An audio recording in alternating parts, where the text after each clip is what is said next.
Hey y'all, it's Brittany and welcome back. This week we are talking all about Jeremy Brooks and Coty Martinez. Now, this was a couple that went on the wildest of wild rides, y'all, and committed a whole bunch of crimes in between. So, if you're ready to come along with me on this crazy ride of a story, stay tuned.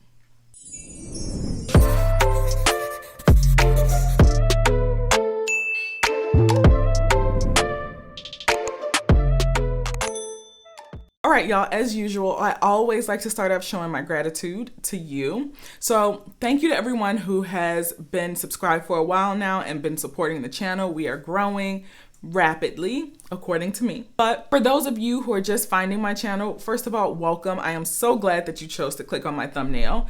Now, make sure you subscribe because you don't want to miss anything else that I have coming out to you. I do true crime and makeup. I also do some wine and true crime for some relaxation. I also do some skincare and Snapped, where I go through the catalog of Snapped and tell those stories. So you don't want to miss anything that I have coming. So make sure you subscribe. Also make sure you hit that notification bell. Also, just another quick plug. This week is going to be featuring only drugstore items, y'all. That's it. That's all. I have never done a 100% drugstore video, so this is the time, right? Let's get into the story. Now, Coty Martinez was born and raised in Cutoff, Louisiana, and her parents divorced when she was 2 years old, and her father basically just disappeared from her life after that point. Now, to make ends meet, her mom worked on a freight boat, which meant that while she made some pretty good money, she was not home very often. So not by choice, she wasn't very present in her kids' lives either. So a lot of the time, Coty and her sister were left at home to pretty much take care of themselves while their mom was out working. Now, unfortunately, being left at home pretty much alone quite often didn't do Coty any good because at a pretty young age, she started to get really rebellious and actually got into the drug scene quite a bit. And at the age of 16, she actually dropped out of high school. And by that point, she was really heavy into the drugs and the alcohol.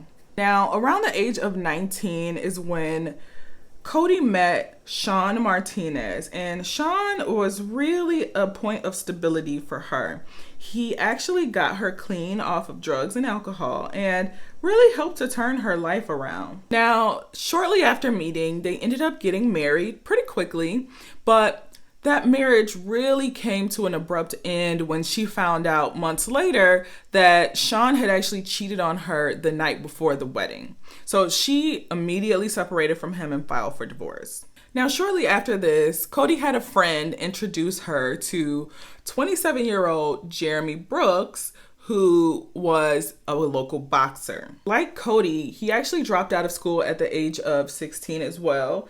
But when he dropped out of school at 16, his parents were not having it. So they actually kicked him out of the house. So basically, having nothing else to kind of fall back on, he pretty much worked out a lot, put on some weight. His goal was to build to be big enough to become a boxer and be a very successful boxer. And that's just what he did. He eventually did become a boxer, and on his first fight, actually, he won by knockout. So he was something to watch out for in the boxing world. And obviously, your first fight is a knockout win. So his reputation definitely grew from there. Coty was also drawn to him because of his reputation and his quote unquote manliness. He was very strong, very aggressive, and that attracted Coty to Jeremy even more. Now, the other big thing that they had in common was that they both really wanted to get out of the small town of Cutoff, Louisiana. And they basically had a plan of using Jeremy's boxing career to get out of their small town. Eventually, as Jeremy's career started to progress, he started to enjoy the fruits of his labor, and he began to party a bit more hard than he worked. And it started to show in his fights. So eventually Jeremy became addicted to crystal meth. And of course, all of that started to show in his fights and his career started to tank. But Coty really didn't care. She was so obsessed with him and she loved him so much that she stayed with him. She stood by him. And because she made that decision to stick by him, she picked up his same habits. So she also became addicted to meth. Now, when they both became addicted to meth, they could no longer support themselves because Jeremy wasn't winning his fights and he wasn't even really boxing anymore. So they turned to asking friends and family for money to survive. Now, they were even staying with family and ended up getting kicked out by their family because they tried to start a meth lab in their house and this family member was not having it. So after being kicked out, they decided that they were going to take a road trip. Now, let's talk about the actual crimes. So on June 2nd of 2007 in Slidell, Louisiana, there was a security guard kind of just doing his rounds at the hotel that he worked at. And he came across a room that had a shattered front window in it. It was kind of like, I think it was more so like a motel where there's big windows facing the walkway right next to the door. And the security guard thought, probably some people just trying to break in and stay for free. And he went in and he checked the room to see what was going on. Again, thinking that it was just some freeloaders who broke into the room for a free place to stay. When he entered the room, he noticed that there was blood everywhere. And when he walked a little bit further into the room, he noticed that there was a man laying in the hotel room. And the man was clearly injured, badly, severely beaten, and he was actually bleeding, and there was a pool of blood around his head. But the man was still alive. So the security guard called the authorities, and when the authorities arrived, they checked this victim to see if he had any identification on him, and he did not.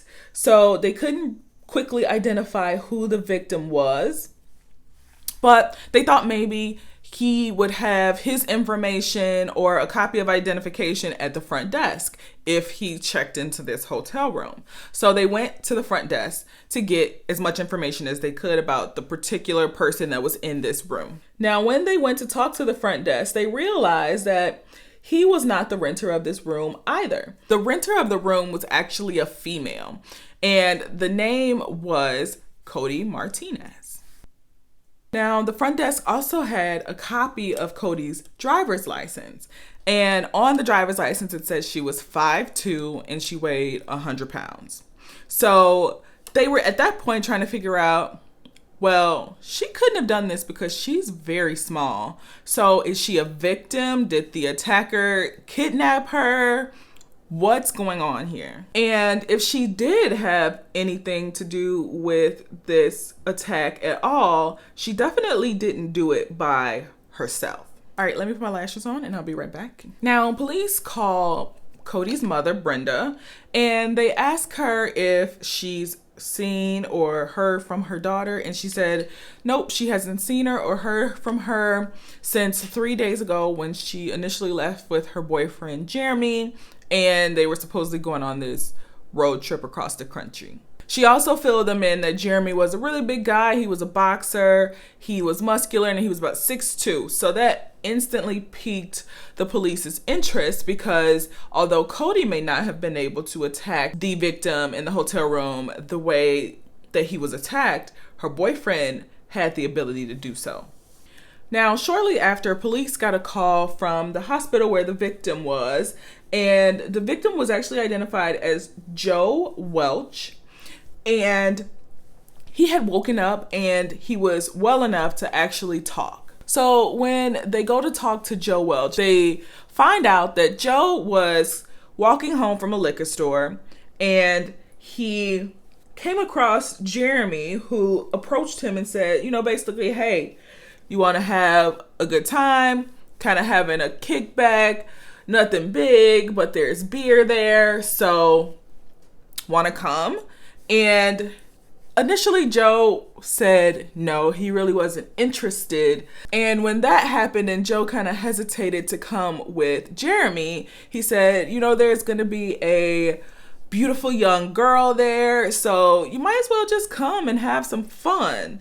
And when he mentioned the beautiful young girl, that piqued Joe's interest. Now, he said he followed Jeremy to the hotel room, and when he walked in the room, as promised, there was a attractive white young female laying on the bed, but something still just did not feel right to Joe. So he kind of turned to leave. And when he turned to leave, Jeremy hit him over the head with a beer bottle and proceeded to beat Joe nearly to death. So once Joe was pretty much unconscious, they went through his pockets and all he had was $20, but they took his $20 and they ran. Now, Joe said that he clearly saw both Jeremy and Coty before he blacked out.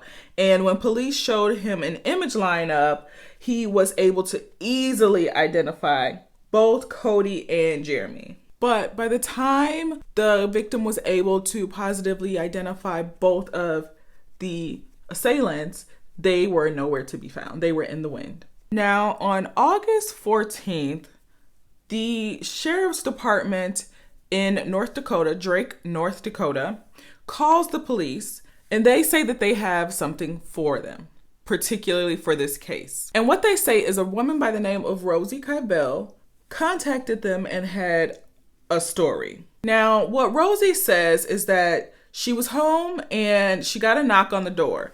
And when she went to answer the door, there was a woman at the door who said that she was hungry and cold and she needed Rosie's help. So Rosie let her in and cleaned her up and gave her some food.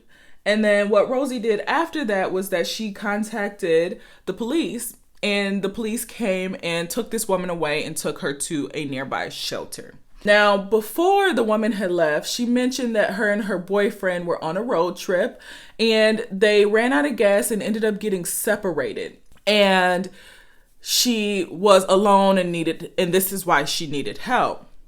Now, after she left, a man knocked on Rosie's door and he asked if Rosie had seen his girlfriend. And Rosie says, yes, I did see her, but she's not here anymore. The police actually took her to a shelter somewhere. Didn't tell them where, just in case this was an abusive relationship, whatever. She didn't tell them where. And she said the man just said, okay, thank you for your time. And he left. But Rosie felt really strange after this happened. So she called her grandson over after the man left. And they hopped on the internets and they looked at like a most wanted site or criminals that were on the run. And when they went to the website, they saw both Jeremy and Coty's pictures and they immediately recognized them both. And that's when they contacted the sheriff's office. Now, immediately after they get off the phone with Rosie, they go right back to that shelter that they had taken Coty to.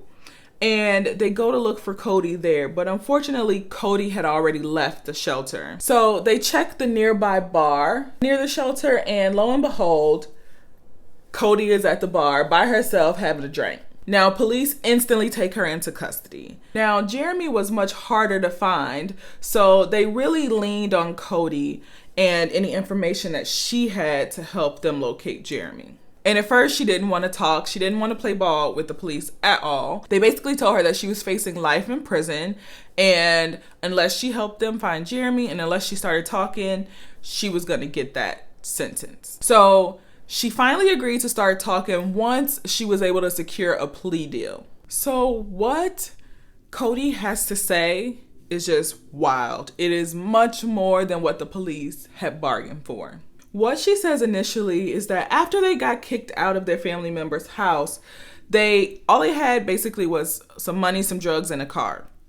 So they decided that they were just going to go across the country, town to town, and get high and ride around. That was literally their only plan. But unfortunately, they ran out of money and drugs really quick, like almost the next town over. And that is when they ran into Joe Welch, specifically Jeremy. So Jeremy came up with a plan to use Coty as bait to lure him into the room, and then they would rob him and then flee. So he was able to successfully get Joe back to the room, but once Joe tried to turn around and escape, he hit him once, and once he hit him the first time, he was knocked unconscious.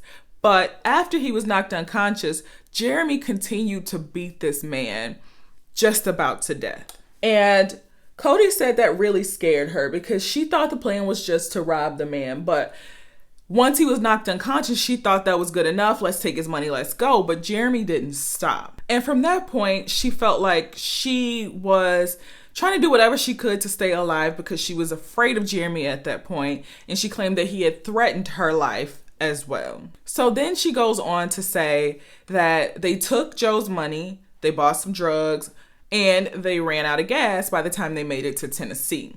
So when they made it to Tennessee, they started to train hop until they got to Louisville, Kentucky. Now, when they got to Louisville, Kentucky, they were hungry, they were tired, they were out of money, out of gas. So they decided that they were going to go to a soup kitchen. At this soup kitchen is where they met a man by the name of Robert Elliot. He himself was a person that used to be down on his luck, and now he had changed his life around. So he thought, what better way to give back to people like me than to work and volunteer in a soup kitchen. So that's what he was doing. And he was nice enough to offer both Coty and Jeremy to stay with him.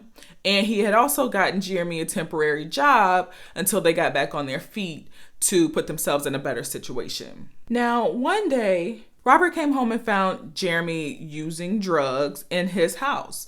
And as soon as he saw that, he said both him and Coty had to go. He did not allow drug use in his home. And this enraged Jeremy. And it enraged him so much to the point that he had jumped on Robert, beat Robert, and then strangled him to death. So after he was dead, they then wrapped him up in a sheet and put him in his own closet. Now, they stayed in Robert's house for a number of days until they pretty much couldn't take the smell of his body anymore, and they were forced to leave. But they took all his money, and again, they ran. Now, again, they ran out of money. They spent all that money on drugs really quickly. They made it to the River Road area, which was a very affluent area. And they saw a man parking his car near the riverfront, and his name was Patrick Oday. Coty came up to Patrick as he was getting out of his parked car, and she was basically begging him to help. She had said her boyfriend lost his wallet in the woods, and they really can't do anything if they don't find it, and they were really in need of help of finding the wallet.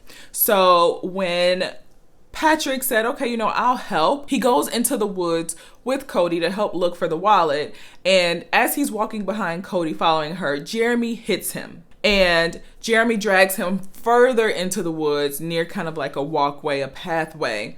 And some time passes, and then eventually he comes back to where Coty is without Patrick. And basically, he told Coty that he had strangled Patrick Oday and then robbed him, and then they took his car and left. Now, at this point, the police now have serial killers on their hands. But child, that's not the end. Now, Coty said they then ran out of gas in Minneapolis, and when they ran out of gas in Minneapolis, they hopped a train to Wright County. And this is where they discovered Ruth Oversims' farmhouse. They did a similar act where Coty was the bait. So Coty knocked on Ruth's door asking for help.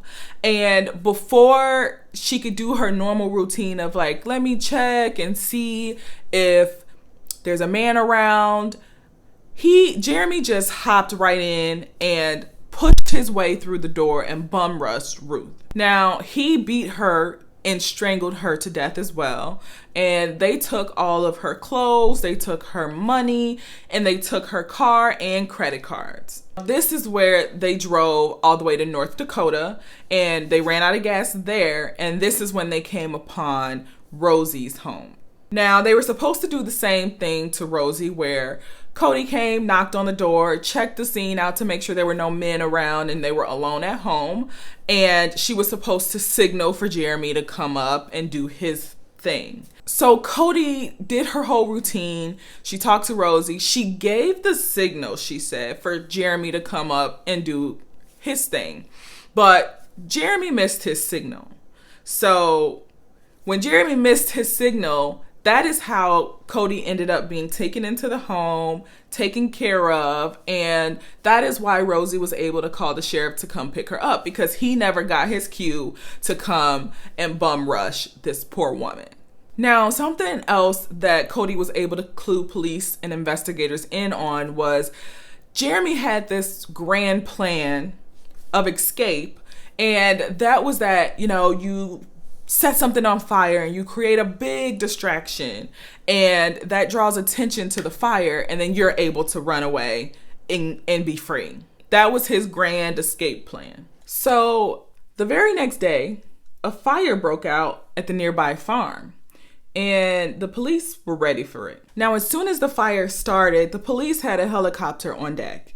The job of that helicopter was literally to look for Jeremy trying to flee the scene. And the helicopter actually spotted Jeremy in the middle of a field trying to get away.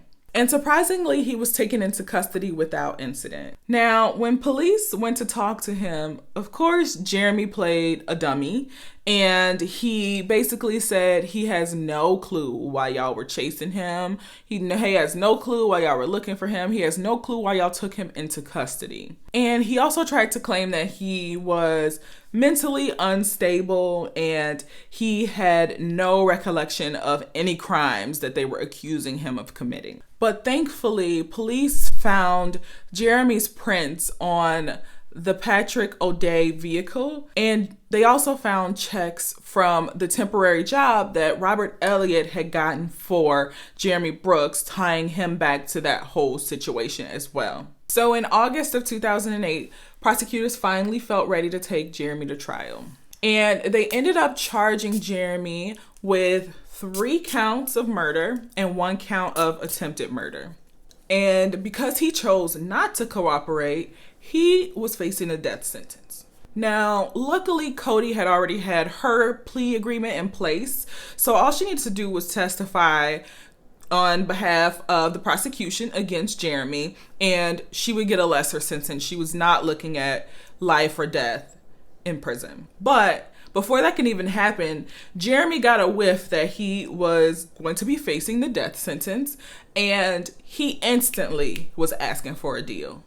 So she didn't even have to testify against Jeremy. So Jeremy ended up taking a plea deal of getting life in prison without the possibility of parole, and he had to plead guilty to all charges, which he agreed to. Now, in November of 2008, Coty entered her plea of guilty for aiding and abetting in a murder, and she was sentenced to 30 years in prison, and she'd be eligible for parole in 2027. Okay, you guys, so this is the final look.